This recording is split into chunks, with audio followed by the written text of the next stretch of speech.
Known for housing many artifacts from historical wars dating back to 1823, the Texas Military Forces Museum gives people an opportunity to relive World War II. We wanted to find a way to help bring that period of history to life, because for a lot of young people in particular, history is boring classroom lectures, it's textbook, it's having to take a test. Museum Director Jeff Hunt believes the Close Assault 1944 reenactment provides an unforgettable experience for all ages. They get to feel the earth rumble as one of these Sherman tanks trundles fast. They get to hear the weapons, they get to smell the cordite and see the smoke, watch the tactics that the troops actually employed on the battlefields of World War II. Camp Mabry's reenactment of World War II pays homage to all veterans who have fought on behalf of this country. Most people don't know about World War II and what our veterans went through, and I'm trying to teach them what a superb effort the American public and the American fighting man did to win the war. I thought the performance today was excellent. Shows what the progression we've done. These are all volunteers, and it's just amazing that they keep doing this week in and week out. The Close Assault 1944 reenactment pays tribute and brings the history of war heroes to life. Tannis Owens, Texas Newswatch.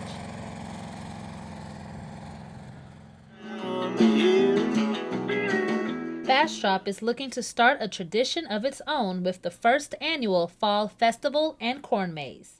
Barton Hills Farm co-owner Craig Swanson says this will fill a much-needed family entertainment void. We don't really see a lot of family-type events in Central Texas, and so I think there's a big demand for that, and families come out to the property, and kids getting to run around, play on the ship, play on the fort, go through the maze, and you know, mom and dad are right there with them. The first annual Fall Festival and Corn Maze aims not only to entertain families, but to teach them a little bit more about the history of the land. What we've tried to do is incorporate kind of a living history. We built a 50-foot replica of the Lively, which the Lively was a ship that was commissioned by Stephen F. Austin. We also have a replica of Will Barger's fort.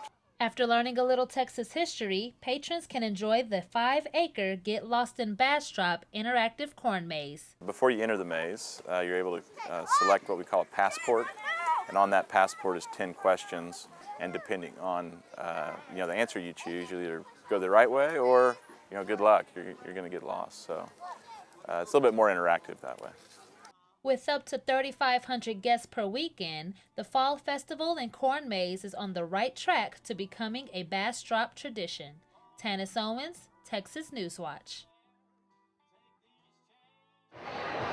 The people of Austin are always on the move, and Chris Nilsson, CEO of Electric Cab of Austin, has discovered a new mode of transportation to get you around.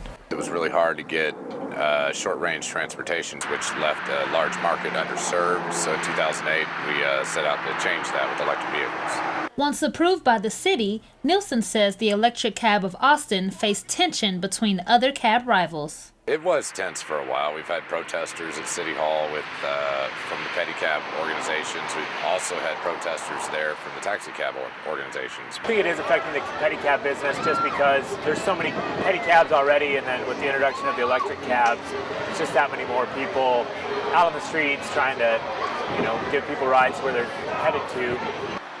With an average speed of 20 miles per hour and a flat rate cost of $5, the Electric Cabs of Austin transport you downtown faster than a pedicab, yet cheaper than a taxi cab. Everybody I get in the cab, when I ask them, well, how do you like this compared to a pedicab? So far, overwhelmingly, everybody has said they like this much better. It's faster, they feel safer.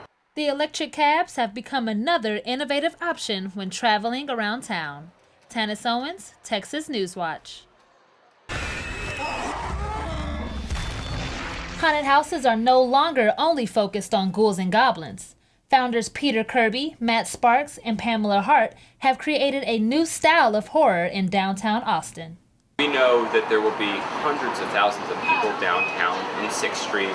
We're really excited about Halloween, and we thought, what a better place, what an amazing place for the haunted house. Ecopocalypse shakes up reality by depicting the city as a barren wasteland with little resources.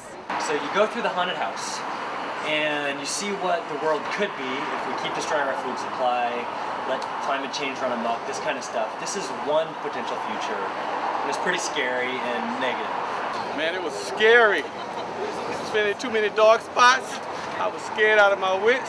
Ecopocalypse isn't just a haunted house. They also aim to support many local organizations and charities here in the Austin area. The Sustainable Food Center's Community Relations Director, Susan Leibrock, is excited about this new partnership with Ecopocalypse. We just thought it was the perfect way to, both encourage people to, get to know our mission a little bit more as far as being proactive. So it was just a perfect fit. Ecopocalypse puts a new spin on old school terror with its environmentally conscious theme. However, one goal remains the same. We'll keep a tally of how many people wet their pants. That's like scoring, right? Yes. We scored! Home run, touchdown. Tannis Owens, Texas News Watch.